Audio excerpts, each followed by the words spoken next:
today I'll have a look at this pen. It was lent to me by Anderson Pens. Thank you, Anderson Pens. And that is the fish. Now, that is the fish because we're talking today about the Platinum 3776 koi. Now, that's not a koi, and I know that, but that's not the point. The point is there's a fish and this is a fish, yeah? All right, I'm doing what I can here. Box, cardboard outer sleeve, and actual box. All right. In the box is all kinds of paperwork. Half of it already falls out. There is the Anderson Pens card. There is the Platinum warranty card. There is the Platinum instruction manual. So a lot of information there. There is, and that is cool, a little warning slip in Japanese as well as English about how to treat your pen, because it's celluloid, and celluloid does come with a couple of things. So it says very clearly there, even if you can't read what it says, it's big, it says no fire, because celluloid will burn. So you can't like fire in the hole, you can't do that because the pen will melt.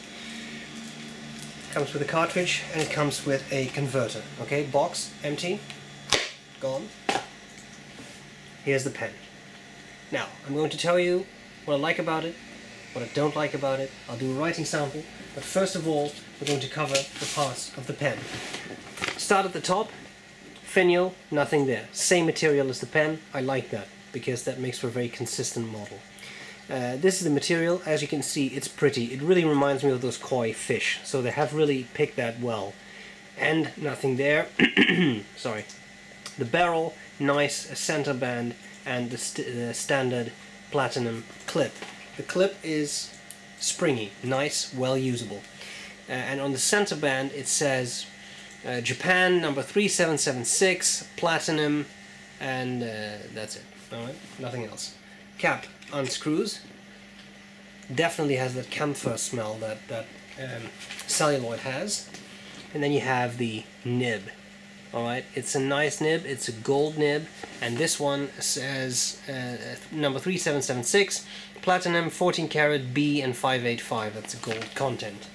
Alright, now we have the feed, nice feed, and of course the pen came with a cartridge, but it is a cartridge converter filled pen. Also comes with a converter.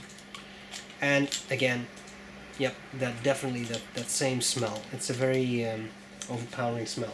Now, one thing that I really like, is that Platinum also uses material for the section, because that makes for a very nice, consistent look. And I like that. I like the way it looks.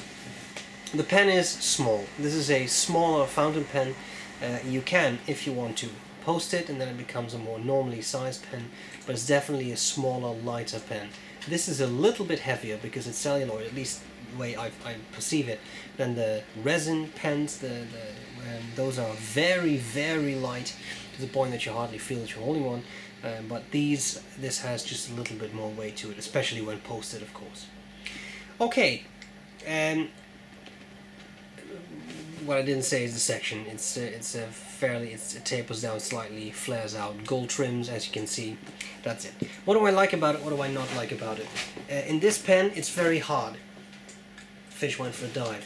To not like the looks, because it really is a beautiful material. Whether you look at it from afar, whether you look at it up close, it's pretty. It has marbling in it. It catches the light beautifully. That, I think, is this pen's main selling point. The nib is a good nib. It's a Platinum nib. This is a broad. Yes, that means it's kind of like a Western medium, but it writes well, no issues, good flow, starts up well, no problems. So in that regard, it has a lot going for it. As I said, smaller pen, that's not for everyone. I would not use this on a daily basis because it's too small for me. I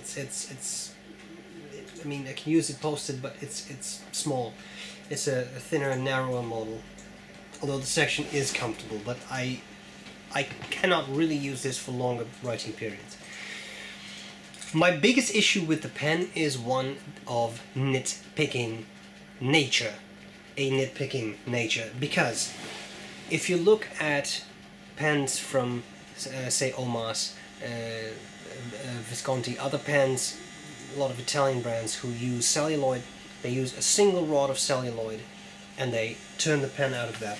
But with this pen, you see that the barrel is kind of okay, but you definitely see that on the cap there. If you look at the top, you see that there's rather a harsh cutoff. Can you see that? Right there, you see a line. And the reason it's a line is that platinum does not use a solid rod of celluloid. You see it here on the barrel too. It's a little less visible on the barrel, but you do see right there, for example, that it doesn't join up completely perfectly. Now, I don't know what the manufacturing process is here. I assume they take a layer of celluloid and they fold it around some body, or they just fold it, because no, it definitely looks like the inside is the same material, so that's it. But you notice it, and the thing is, it's one of those things that once you see it, you can't unsee it. You think, oh, that's a bit of an unsightly line. What I don't understand is why platinum doesn't put the clip over it on the cap, because then it would be a lot less visible. But it is what it is.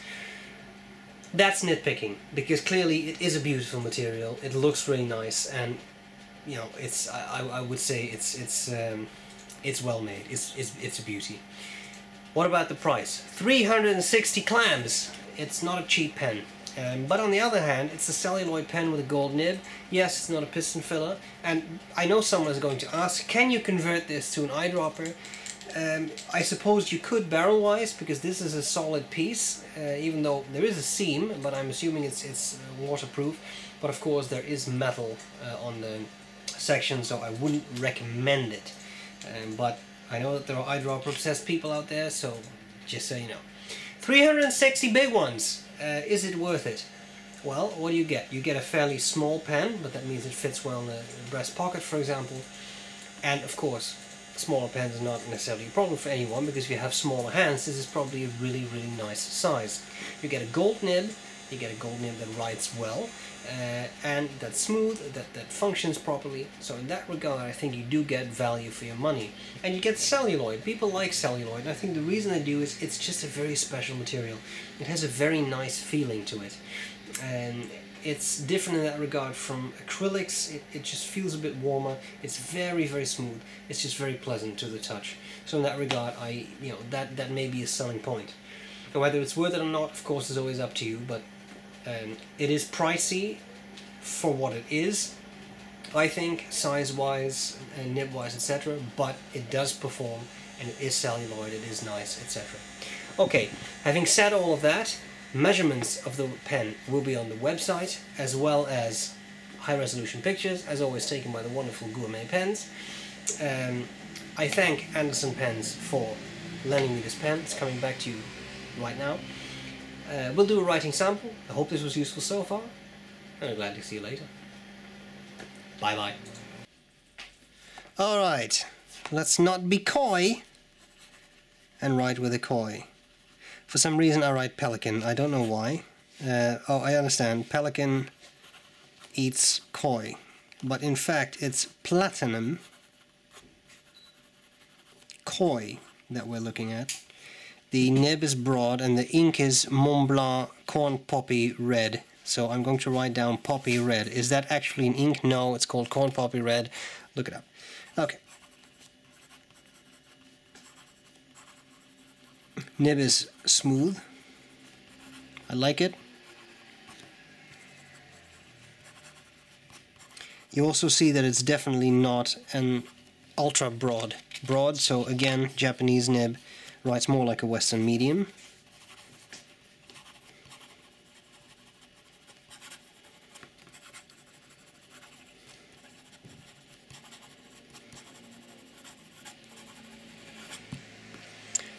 Good, consistent ink flow. Wetness, nice and wet. Line variation, there is some to be had. You can squeeze out a little bit there. Reverse writing, nice and smooth. Flow keeps up well, and turns the nib from, I would say, good medium to a very nice fine. And it's really quite smooth. Sometimes this makes a nib very scratchy. It's nice and smooth. So that's really nice. A very kind thank you to Anderson Pens for lending me this pen. I appreciate it. The pen is coming back to you ASAP. I hope this was useful, and I'll gladly see you later. Bye bye.